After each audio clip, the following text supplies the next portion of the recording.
Welcome back. This week, President Donald Trump celebrated 100 days in office. With a little more than 3 months down in his second term, our Forrest Saunders, who covers politics, listens to Floridians across the state about how the president is doing and if they're happy with their choice. What are your thoughts in these first 100 days? It's been a little scary. That's what we were just talking about. I was just talking about that it's so divided that I have friends that we don't socialize with because it's so divided and people are so emotional about it. Yeah, I think he's doing good. I'm glad that guy's out. What is it that you like about it? Everything about it, really. You know, Trump's Trump. He's going to shoot his mouth off when he wants to. And he's, hell, what do you do with a billionaire? You know, you can't tell a billionaire to shut the hell up. So, yeah, he says some smart ass stuff, but hey, he usually backs it. So, when you look at the first 100 days of the Trump administration, what are your thoughts? Just really, I don't think there's a way you can predict anything compared to the first Trump administration.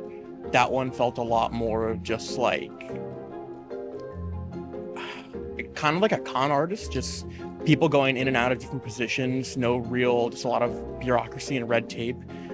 This one just feels like uncontrolled chaos is what he's doing, kind of just like as a spite move to everyone, other Republicans, other Democrats. Honestly, my dislike has been reinforced, not because it hasn't become any greater than it already is. It's just a reconfirmation of why I didn't vote for him and why I'm going to continue not to vote for him. The first 100 days, are they better? Are they worse than you thought they might be? Well, they're rocky to start out with for certain because, I have a 401 and watching it go down. But we're old enough. I'm old enough that I've been through this before, so we'll just write it out. It just got president right now. Yeah. It's only 2 months. He needed time. So with the time, things are going to be fixed. Sure. Yes. No, yes. I hear you. I think a lot of people believe that. Give him a moment to breathe. Of course, it just come in. Yeah. Right? The mess, he find a mess.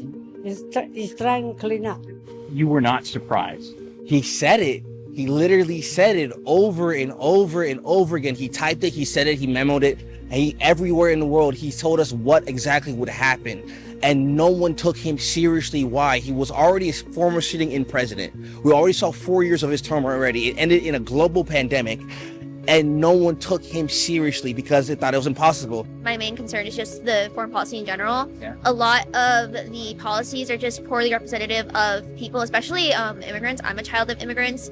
And it feels like a disservice to people from my background to have to see on the TV, Donald Trump said this about this certain group, and he wants to do this because of this certain group, and using my ethnicity in particular as an insult. That is kind of indicative of how he wants to proceed in the future with foreign policy. A lot of people are getting worried about the economy and these tariffs, but I have a feeling that you like where things are headed. for us in the construction industry, it's great. I mean, they get it done. It's give and take. Why do we have to shoulder everybody else's problems in the world? Yeah. Let's get it done right here. Just right here. Settle it. And I think he's going to do good at it. I hope he does anyway. And you're on board with the plan. Yeah, I think right now I am. I mean, look the last 20 years, what everybody's been trying to do, and it hasn't worked. So let's try something different. I mean, I'm good with out of the box. You said that you basically wake up every morning, you got to go to work. Yeah. Doesn't matter. No matter for me. No make a difference who go over there, no matter. So I'm 75 years old. At least I work 7 days a week. you worried about the economy at all? No, I don't worry about nothing.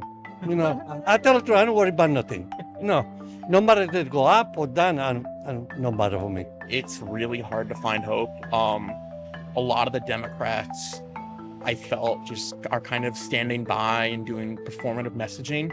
You want to see them fight back more or harder, or what would you like to see? Just a lot more fighting back harder, really putting out every road bump they possibly can. It's like we're not really open to the idea that we don't really learn from our mistakes. We just kind of like, history doesn't repeat, but it often rhymes. And it's rhyming very similar. It's like rhyming with orange and orange and orange over again. So the fact is that main thing is people need to start reading. People need to start reading about the past. People gotta start reading about like past times where terrorists were used, past times when there was like isolationism, past times where there was like, like people were being taken from their homes.